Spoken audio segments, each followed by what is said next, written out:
Married at First Sight. I feel like every time I watch this show, I end up like laughing at some parts. I'm just like, this is just crazy. Rate him and I rate her. The only thing I will say, kind of alternative fashion going on. Like I've never seen this denim doily business. I left yesterday's episode being like, do you know what? Maybe there's a bit of hope. But bro, you moved out over milk.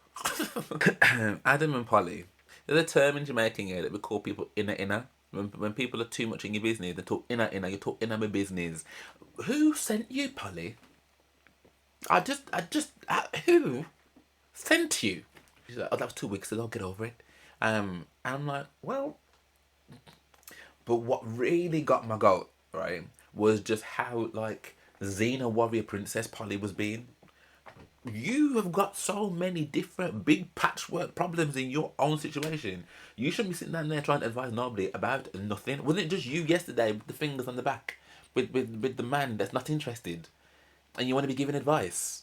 Thank you so much for saying something and sticking up for me. Like, did you call her a bully? Oh, yeah. I don't know if it was the right time. So she didn't cross her for saying bully. She's like, I don't know if it was the right time.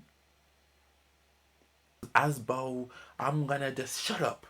I said just shut up. Didn't you just put your big Pinocchio nose in everyone else's business? No hope left for that. It's 2 weeks, emotional and verbal.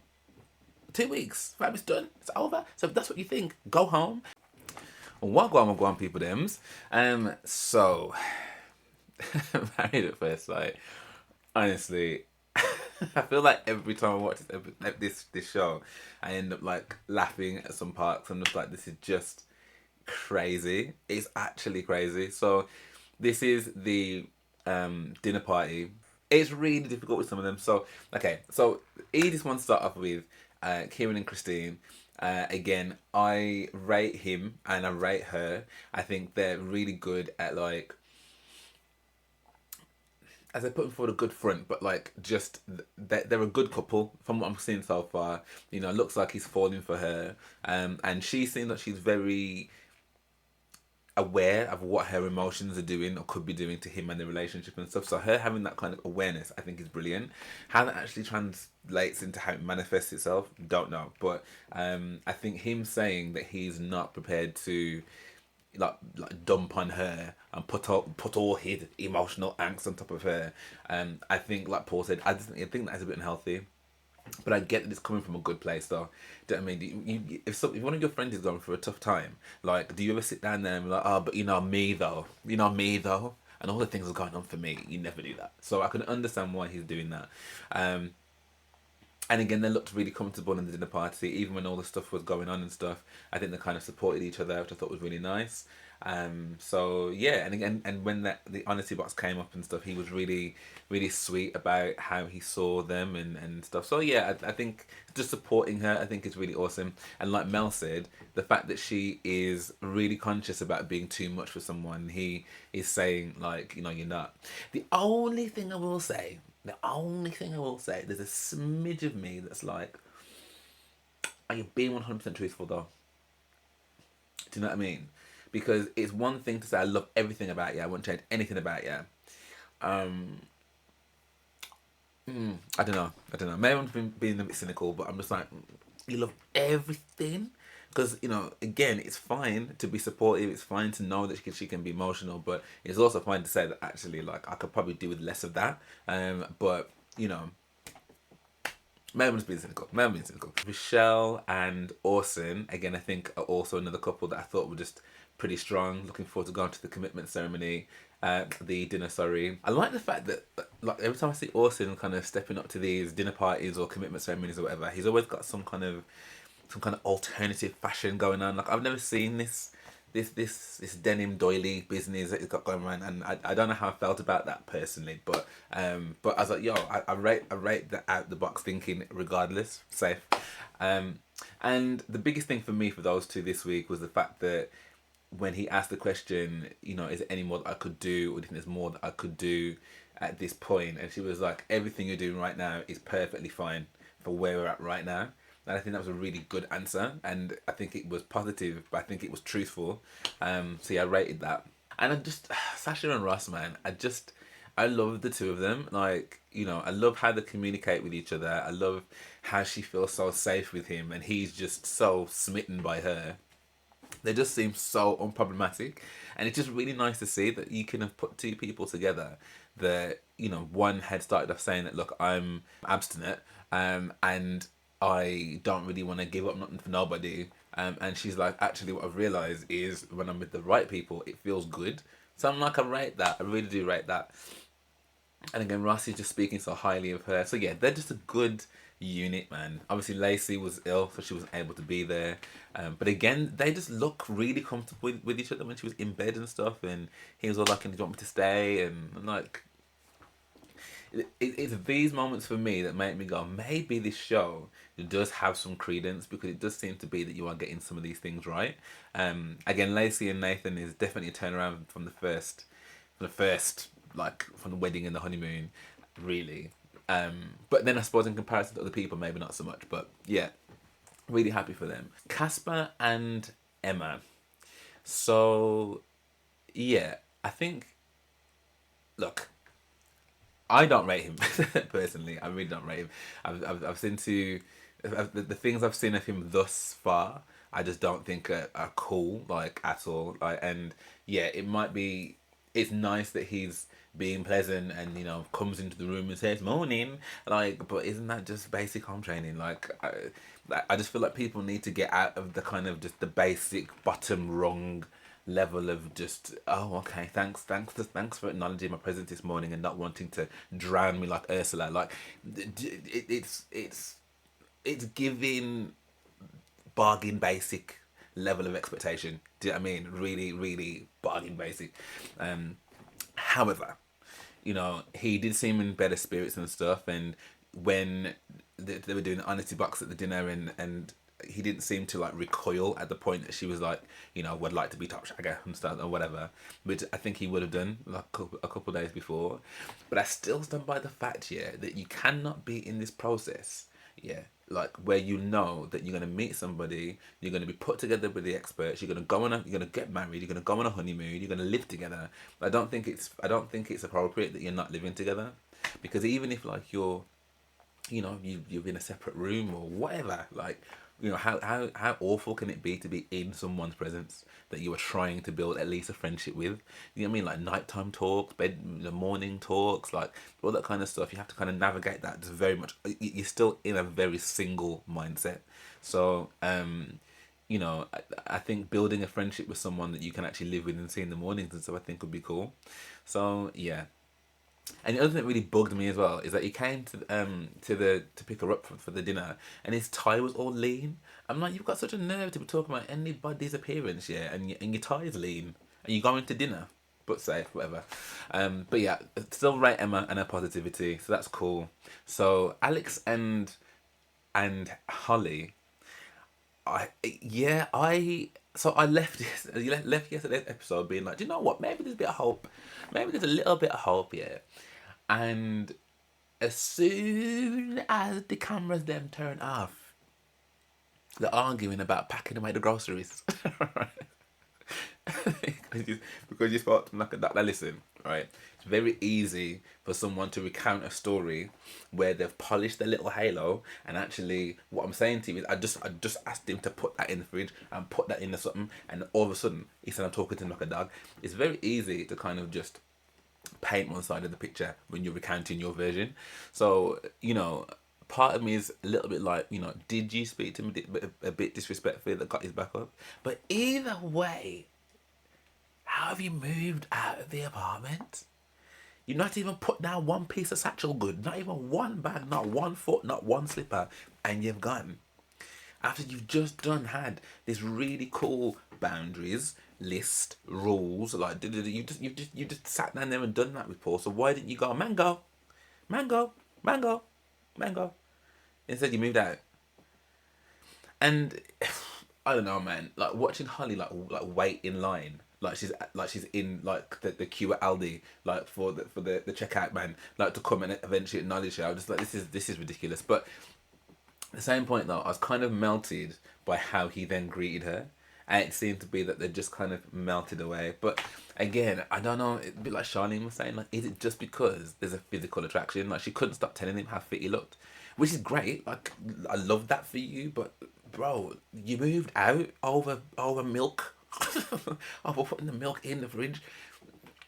That surely there's got to be a different way, you know. And what that's just taught me is that I was very naive yesterday to be like, maybe there's a bit of light at the end of the tunnel, because it's all well and good to have a nice time, like with drinks are flowing and food's flowing, yet paying for nothing, like, you know, there's all this little bubble here. But what about when life happens? What about when, like, you know, the bills come, or the traffic's been bad, or like actually, like, you know, she's a bit emotional or whatever, like what, how are you going to manage those different like outside factors that will impact everyone's mood and therefore affect how you like initially and instinctively act with each other if you're already arguing like in this period over the fridge and its contents? I just don't get that. So yeah, I'm still not hopeful. My hope that I had yesterday, I even though it ended nice and all the kisses and all that stuff, I'm still just like, it's gonna be, there's going to be another one of those things, because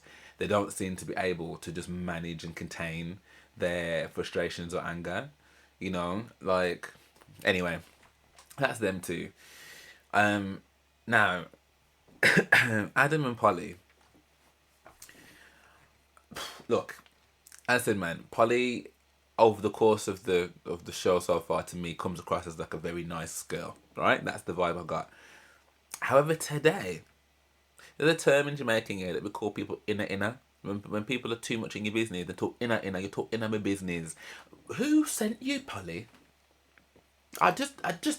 Who sent you?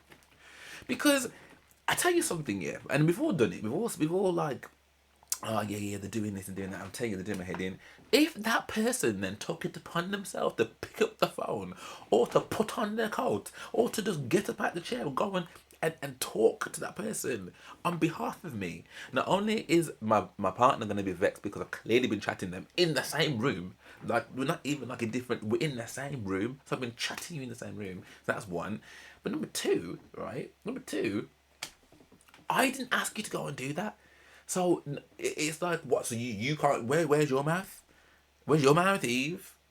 Where's your mouth? Because the way that I'm watching this, right, and I think the reason I'm a little bit like, is because looking at how Charlie and Eve have been. Like yesterday, I told you my whole Missy Elliott flip and reverse it. I'm like, I don't know whether I think Eve is as squeaky clean in this situation as I first thought, and you know, and I was quite harsh on Charlie. I was yo, screaming in Mexico, not about it. But you deciding to stay, you decided to stay. No one told you to stay. You decided to stay, which means that you obviously see there being some kind of benefit of being there. Now, unless, because what the way that Polly and them are talking about it, yeah, that Charlie is some kind of secret Ike Turner. So if this is the case, then I don't understand how you're even still in the competition, because then that brings into safeguarding, that brings into welfare, that brings into all these other different things. Because that little mothers meeting that we're having around that sofa there, yeah, where you're all like, it's not on, I'm not gonna let him do, I'm not gonna let her make you feel like this. And if they come in, I'm saying blah blah blah blah blah. What is going on then? What is actually going on then? Because that's not what we're seeing. That's not what we're seeing at all. And surely there'll be other people saying the same thing. So I don't really know what it is that's making them go, But then I did see that Eve, where she was like, oh, and you know what she said? She said, she's like, oh, that was 2 weeks ago, get over it. And I'm like, well, I remember the main episode of The Simpsons, yeah, where Marge was gambling, and she must have spent off loads of money, and eventually Homer found out, and she's like, I'm so ashamed. Homer, I'm so ashamed. And he was like, yeah, yeah. And then when the show ended, he was just like, oh, you know when I don't take out the garbage? Well, that don't matter because you got a gambling problem. You know when I come home drunk late from work? Well, that don't matter because you got a gambling problem. And he's like, homie, you can't say you forgive somebody and keep bringing it up. That's not okay. That's my best Marge Simpson impression. But like, at what point? I appreciate, yeah, like I said, the Mexico thing was not cool. and I probably wouldn't have come back.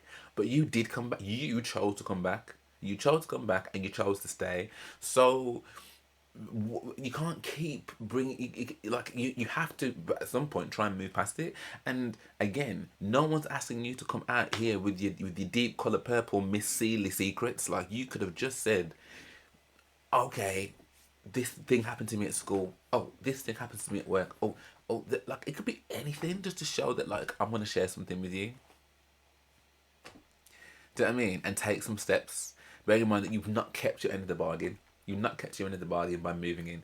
So I think she's being a little bit unfair to Charlie, because Charlie's obviously talking to the guys and stuff and being all like, yeah, you know, it's we're taking baby steps and stuff, and she's all just like, it's terrible, like, it's terrible.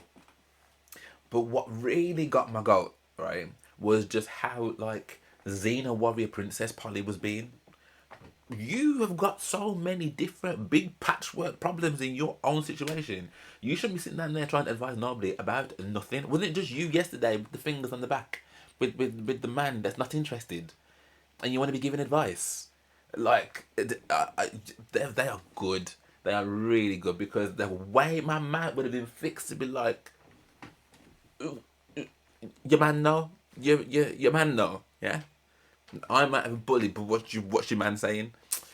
That really got my back up. It really got my back up. I'm like, you've got no place. And when she hitch up her dress, to be like, I'm going over there. Who sent ya? And, like, the way she, like, as I said, I've not really been the biggest fan of Charlie, but I thought the way that she handled herself initially in that conversation, I thought was stellar, because she really shut that down pretty quick, and to be like, well, that's not fair, and actually, I'm not really even comfortable talking. Who is you? And then I genuinely got quite emotional when I saw her, like, going outside and breaking down, because it just imagine, yeah, like, again, I am not calling Eve a gaslighter. I don't know her. I'm not in the situation, but just say that people are right in what they're saying, right? And, you know, you are telling her one thing and doing another, and then telling everyone else another thing. Like, she's got this whole room of people that now think this terrible thing. Imagine being called a bully. And that's on national television as well. Like, fam, that's awful. Like, I think my spirit would have broken as well. And, you know, Eve got up straight away and was, and in that sense, I was like, oh, wow, that's really good that you've got up there. But you've been feeding these women, right, with all this stuff. So what, you're gonna comfort her, but actually you were just chatting her in the same room? Like, I don't really get that. So, and then when Eve came back and was all like, oh, thank you so much for saying something and sticking up for me. Like, did you call her a bully? Oh, you know, yeah. I don't know if it was the right time. So she didn't cuss her for saying bully. She's like, I don't know if it was the right time. Weren't you just? So my, like, support for Eve, well, initially, as I said, Mexico argument, shouting to random Mexicans. I'm there with you, Eve. I can't stand that either. You've come back and you decided to stay. Okay. But you're not stopping in the same apartment. Okay. You're not gonna do the task. Okay. You're gonna cuss Charlie and tell other people that she's basically mocking you and stuff, when in reality she had every right to be a little bit frustrated that you didn't keep your word. You run out to go and make her feel better. Okay. But then at the same point you come out and thank Polly for making her cry. I'm like, I'm not a fan at all. Like, that's, and again, I'm sure that she's got emotions, and you know, and what happened in Mexico, maybe it has stayed with her longer. Absolutely fine if that's the case, but you need to articulate that better and make sure that Charlie actually understands that, and also appreciate that there are things that you have done, like, because I don't know, because when Charlie told Polly about the fact that she didn't write the letter, she didn't really say nothing. She went straight to, but do you not think the things that you have done have caused her to be like that? I'm sorry, Judge Judy. Who told you to come over here? Do you know what I mean? Like, just because you got some feathers on today, yeah. Don't get too big for your boots. Too big for your boots. Too big for your boots. Like, just cut it out. Cut it out. And then I just thought it was really, like, when they were sat at the table and Charlie had come back, yeah, and like obviously, because you do that thing when you're talking to someone, but you're talking loud so everybody can hear you, particularly the person that you want to hear you. Yeah, and Charlie's like, it's okay, because the thing is, yeah, like she's never gonna get like any time of day from me again anyway. I just thought it was really bitchy and out of nowhere. It would have been nice if she came to talk to me, but it's all right. Do you know what I mean? And Polly just staring. I'm like, what are you doing? Why are you just staring like that? Like, and then when she heard her, she was like, I'm not deaf. I'm not. Oh. But what I will say though, Charlie, yeah, is if you weren't ready to talk, you should have just said, I'm not ready to talk about this right now until I've calmed down. Because the way that you wheel and spin, you got to park that chair like you were genuinely about to join the front ranks of Lord of the Rings. Like, I'm about to Aragorn the hell out of this. Do you know what I mean? You're not okay. And you sat down there, you're not okay. You said that you're okay, but you're not okay. I think Polly is apology. I know that Paul said that it didn't feel like either of them were cool, but I felt that was more Charlie. I actually thought Polly's apology seemed quite heartfelt, but the energy still remained that Charlie was not okay, and she was pissed, man. She was vexed. So I think she could have just said, "Look, I'm not ready to talk about it yet," and that's okay. She could have just left it at that, but whatever. That's not what she chose to do. But then Polly and Adam, the guy's just not interested, man. I don't know what else to say. And now he's gonna latch onto this whole. It ended with a bit, because basically they had this whole argument thing because Polly asked him a question that he didn't understand, because she was like, what do you need to do to prevent us from staying in the friend zone? And I don't even remember what he said, but he said something that was kind of some of the waffle, the likes of waffle nonsense in and around the fact that I just don't want you. So however else I can flower it up and make it sound whatever, I'm going to say all of that, but that's the crux of what I'm trying to say. And she was like, no, he said, what do you need to do in order to not make that happen? And he was like, oh, I didn't quite understand that. And yeah, look, I can imagine that the stress of being in a situation where there's somebody that's constantly telling you they ain't feeling it and constantly ain't giving you no walk, that it's going to make you feel a little bit on edge. Plus the fact that you probably feel a little bit shame that you've embarrassed yourself with Charlie. So you were probably feeling a little bit overwhelmed anyway. But her kind of random, like, Asbo, I'm going to just shut up. I said, just shut up. Didn't you just put your big Pinocchio nose in everyone else's business? Didn't you just sit down there and do that? Did I misunderstand? I'm sure you and all of the nose was in other people's business, but now you don't want to have anyone talking about your situation. I can't stand these kind of people. Don't have no mouth for no one. Yeah. Don't have no mouth for nobody if you don't want no one to say nothing to you. Just don't do that. But again, in her defense though, I do think he is just now I'm annoyed. You are annoyed because you know, yeah, that you've got nothing in the bank to say because you're not feeling her, and you know that your answer that you gave was insufficient anyway. So you're now latching onto this whole thing about, oh, you spoke to me like I'm a kid and da. Even Kieran was like, bro, you're overthinking it. Like, that's not how it came. That to me and how I saw it, that's not how it came out at all. And I know it depends on the person as to how they feel about it in that moment. But that does not seem reasonable. That would have been the take that you've got from what she said. It didn't seem condescending. And but to Mel's point, her saying like, oh, it's been an accumulation of different things. She's talking about you not pulling out the chair and you do all that kind of stuff. But when somebody wants to, and I remember someone saying this, when a guy wants to, they will. And I don't know whether it was a film or something, or someone keeping it very real, but it's so true.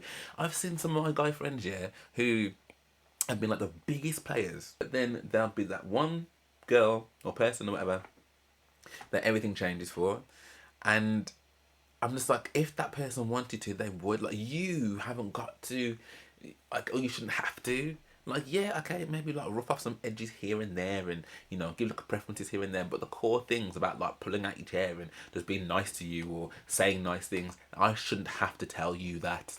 I shouldn't have to tell you that. It's 2024.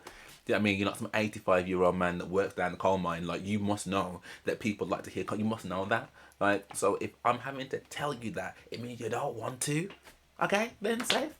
But you getting on him for being like, oh, you're not pulling out my chair, fam. You got bigger problems. Like, does he even want to talk to you? Like, that's the thing for me. And like I said, I wouldn't even feel so aggrieved if Polly was not coming all ready for everybody else. I said, Zena, put down the what was that fanga thing that Zena used to sing? Put that down, yeah, and just focus on your own situation and whether or not you even want to be in it. Because now he's talking about, like, look, I've seen some things I don't really like, and if she keeps talking to me like a kid, then this marriage's never gonna work. This is what he's gonna latch onto, because he's always, you don't want her anyway, but this sounds a bit better.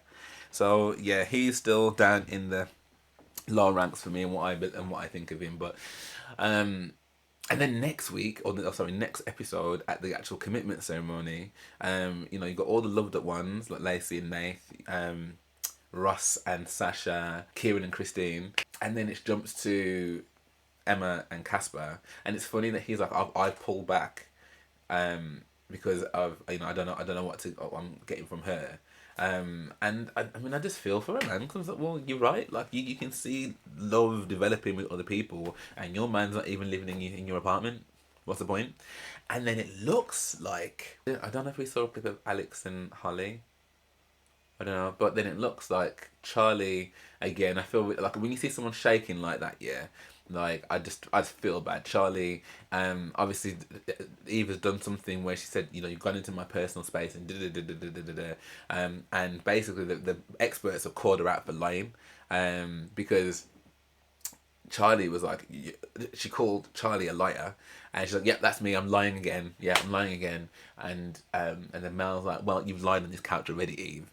So I'm like, maybe then the chickens, is that the phrase? The chickens are coming home to roost, and people are starting to see a little bit more that this is not just an all Charlie problem, because let's be honest, right? If you're being real to be real to be real. If you ended up arguing with someone pretty much every single time you had a conversation with them, at what point are you sticking around?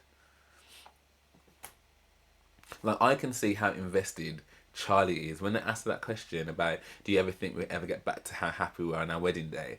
And she just broke down. That is someone that is clearly in crisis, emotional crisis, and almost at despair. You know what I mean, of how much they're investing with this person. And to me, I just don't see that from Eve. I just don't. And previously I thought, oh yeah, but she does get upset and stuff, and you know, people do exhibit things in different ways. But if you felt that you couldn't live in that place because you had someone's been emotionally and verbally abusive to you, which is what she said allegedly, that's not, there's no hope left for that. It's 2 weeks, emotional and verbal. 2 weeks, fam, it's done, it's over. So if that's what you think, go home. And the fact you haven't done that makes me think, well, is it that then? Is that really what you think? Or is it easier to paint her out to be this person and to put yourself up as this saint? So yeah, I'm kind of in Team Charlie camp at the moment. Like that, and that has swung the other way completely. So yeah, man, let's see what happens tomorrow. But yeah, I'd love to know what you guys thought of this. If you are watching with me, I don't know if there's many people watching with me, but I'm gonna keep talking anyway. But yeah, for now, thanks for watching, and I hope to see you on the next one.